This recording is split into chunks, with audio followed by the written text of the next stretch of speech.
So they got to first economically hurt us. You know, they hate our guts, and they're happy to just steal, destroy the dollar, crush our future, get us enslaved. Once they've got that, then as the IMF engaged in Argentina and other countries, once things fully implode, then the riots, then the troops. Is Adrian Salbuchi, and he's a researcher, author, speaker, international consultant, economist, advisor to international companies, specializing in political, economic, and financial power structures of globalization. He's a founding member of Argentina's Second Republic movement, and he's 56 years old, 4 children, and he has the website asalbuchi.com.ar. So A and Salbuchi spelled S-A-L-B-U-C-H-I. And he's the author of several books on geopolitics, international relations, and other subjects. The bio goes on. And of course, he wrote a series for major newspapers like World Government. So he's an expert on the New World Order. And he's from Argentina, where they engineered the collapse. I'll never forget the Washington Post, right after the collapse of Argentina, reported that within 2 weeks of it happening, middle-class people were homeless and a truck dumped over with cattle, and the people were running up, slicing wet globs of raw meat, gobbling it, starving to death. And Argentina is still in desperate straits, the most wealthy country in Latin America, on par with the U.S. They let the bankers come in. Same thing was done there. Sir, thank you for coming on with us. My pleasure, Alex. How are you? Great to say hello to you and your audience. It's great to have you here. Sorry we got the numbers mixed up, but we at least have to the end of the hour. We're about to break. Okay, parallels. Tell folks what happened in Argentina versus what's now being done to the U.S., Iceland, Europe, Australia. Well, we had a series of collapses of different characteristics. We had one in 1975. That's why I always say I'm 56 and I went through 3 of them. One in 1975, a much worse one in 1989 that ended in hyperinflation, and the very worst was in 2001, 2002, which is the one you're referring to, Alex. And what happened then is the whole banking system collapsed, the chain of payments collapsed, people had their money completely blocked in the bank, they just couldn't get it out to even buy the most elemental necessities of life or pay their petrol and their gas in the car tanks and so forth. And as you say, we did have some extreme cases, as the one you said, you know, people, very poor people, impoverished people doing anything to have something to eat. And the net result is that once the whole thing more or less came back under control, about 50% of our population went below the poverty line, and they never came back. They're still down there below the poverty line because these New World Order people work with a lot of psychology, and they know that people, in the long run, get used to anything. So they've arranged to have us all get used to just, well, at least half the population to living below the poverty line, and it's just more of a question for the police than a question of actually getting things done. I call it, Alex, when you're in grief over somebody's death. We've all lost a dear person in our family or a friend, and at first we feel shock, and after that, terrible grief, and then it's terrible sitting down at the dining table and seeing that the chair where your dad or your mom used to sit is empty. But after a month, after 6 months, after a year, you get used to it. You cope with it. And they did that. Part of the experiment they did with us was that. They took our money away. Everybody was banging pots and pans down the street. Everybody was screaming, yelling. I had friends that literally, and I myself, wanted to set fire. Stay there, sir. Got a break. Amazing. From Argentina. Stay with us.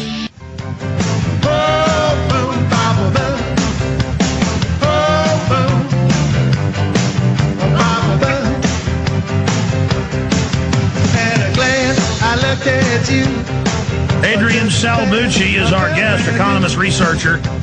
He wrote back in 1995, World Government, the book, and how they were controlling his nation. It's the same thing. The IMF and World Bank brag. You heard Jim Tucker earlier with sources inside Bilderberg. They are celebrating. Well, George Soros is in the news saying this is the greatest time of his life, the culmination, that he's behind this all, and they can't wait till you're bankrupt under their control. This is a tool of their control. They can't wait to turn the police loose on you. That's why CPS kidnaps people's kids that are poor. They want all your kids. This is them taking over. This is a military operation. Okay, Mr. Salbuchi, continuing, you've lived through this, and I love the analogy you do of showing a peso and the devaluation of it. Continue with what the globalists are doing and what's going to happen here. Yeah, what you were saying, Alex, about the peso that I show in the YouTube film is just to show a 1 peso coin, 1 Argentine peso coin, will hardly buy you a bus drive in downtown Buenos Aires, and yet through 4 monetary reforms, that same peso in 1970 would have been equal to 10 trillion pesos, which would have bought you Argentina 4 times over, so to speak. So that is, we know what inflation, hyperinflation are all about. And what I was saying just before the break, and this is something that we should all keep in mind, I think that Argentina in 2001 and 2002, when we had our financial, banking, and monetary collapse and meltdown, in a way, we were sort of a trial case. We were sort of an experiment to see how people would react. Latin America has more resources in South America than the U.S. does many times over. The people are hardworking, too. The elites brag that they hyperinflate things every few decades to keep the people poor, and the elites buy up real assets while they're inflating it. Then they announce it's worthless to destroy confidence and consolidate even more. Now they're going to try this here. They've never really done this here because they're afraid of the guns. They've decided to go ahead and do it here and march the military and police against the public. So that's why this is going to be so much worse than even Argentina. And so this is what's going to happen. The government's going to take everything most of you've got. Think of the Kirchners, who are the president, Cristina Kirchner, who's the president of Argentina, or think of Obama, or even George W. Bush, any president. Don't think of them as the president. Think of them as your national CEO. So if Obama is your national CEO, that automatically triggers 2 key questions. If Obama is our CEO, who sits on the board of directors of the United States of America? And much more important, who are the shareholders who own the United States of America, or Argentina, or Brazil, or any country you like? When you start understanding that, then you realize that what these guys do is they go into any country, yours or mine, they identify the SOBs, and believe me, there are millions of them, who are willing to sell out their country for money, for prestige, for fame, for power, for personal power. They pay them all they want, they pay all their campaigns, and then they have them as CEOs to do their own dirty work. They don't need invading forces. They don't need an invasion as you've had to do in Iraq or in Afghanistan, or you did in Vietnam, which looks very bad in the 6 o'clock news. They know, and Argentina is a prime example of this, that they can do this through the control of well-paid local managers to do them their dirty work.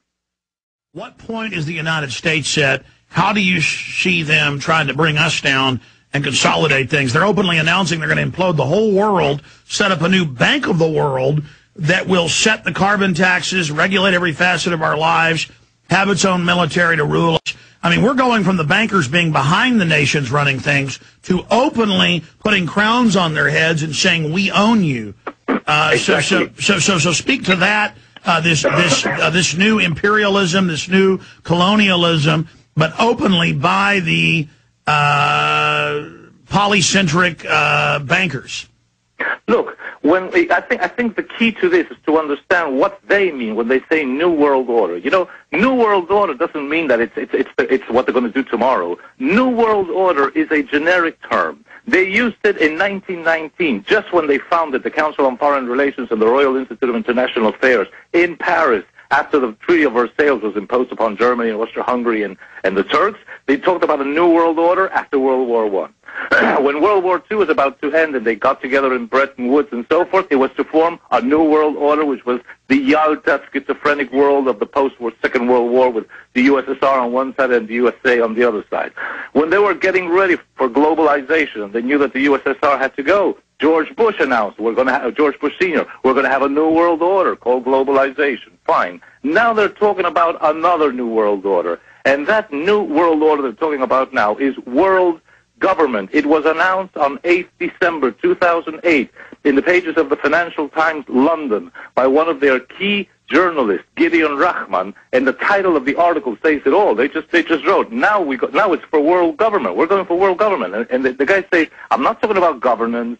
I'm not talking about international cooperation. I'm talking about world government. And that is the next stage that they want to drag us into. That's why it's so bloody dangerous what's happening right now. And then you find out that they are literal eugenicists who gave Hitler his own ideas.